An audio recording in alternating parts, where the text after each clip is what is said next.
So progress report day 1. I hauled this thing home and had made a decision I wouldn't touch it for a week, just to keep from doing crazy things.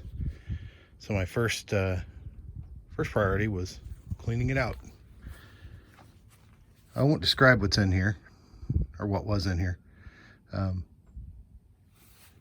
It was nasty. I got some pictures.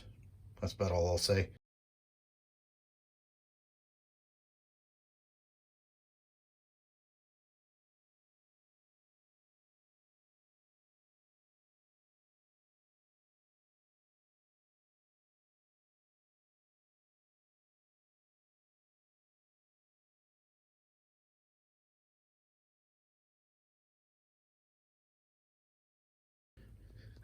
But I was pretty happy to see that it was a fairly uncut original 62.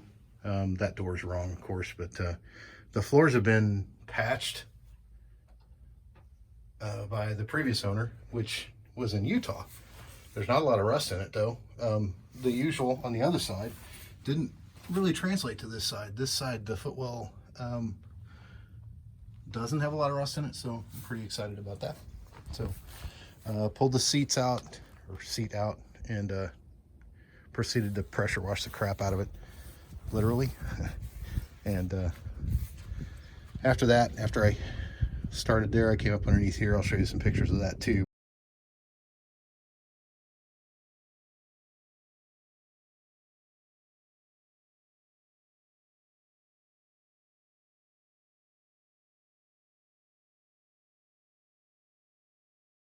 Blasted the crap out of the underhood area just so I don't have a problem working on it, because I'm not rolling around in rat poop.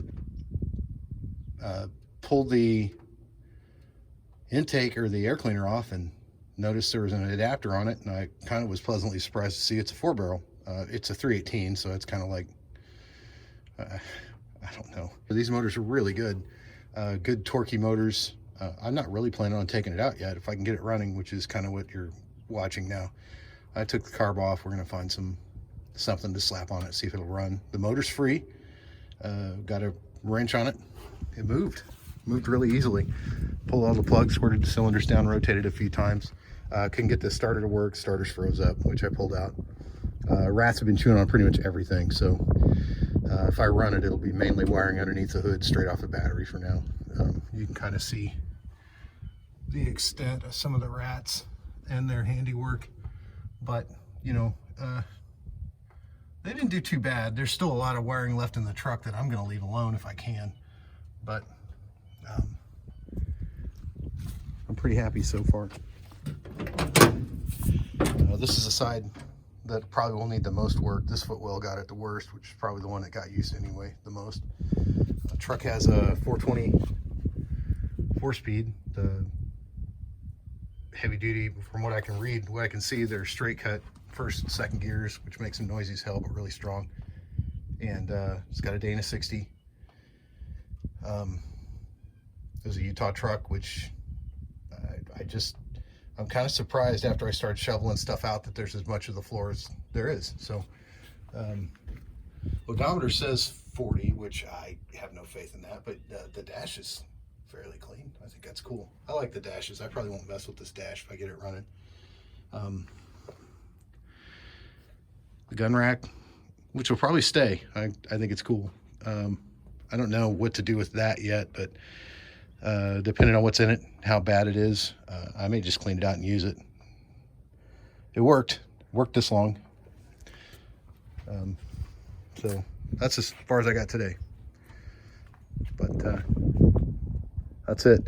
We use the Roadrunner for some power for it, because I don't have another battery for this yet, but the starter was locked up anyway, so it really wouldn't have mattered today. But eventually, maybe sometime this week, what I'd really like to do is crank the motor over, make sure there's nothing broke in there. It spun over by hand pretty easily, so I don't think there's anything broke.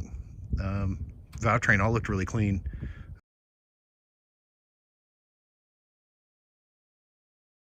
I pulled the valve cover off of it, and I don't know, I'm just kind of surprised. I'm gonna keep working on it. Stay tuned.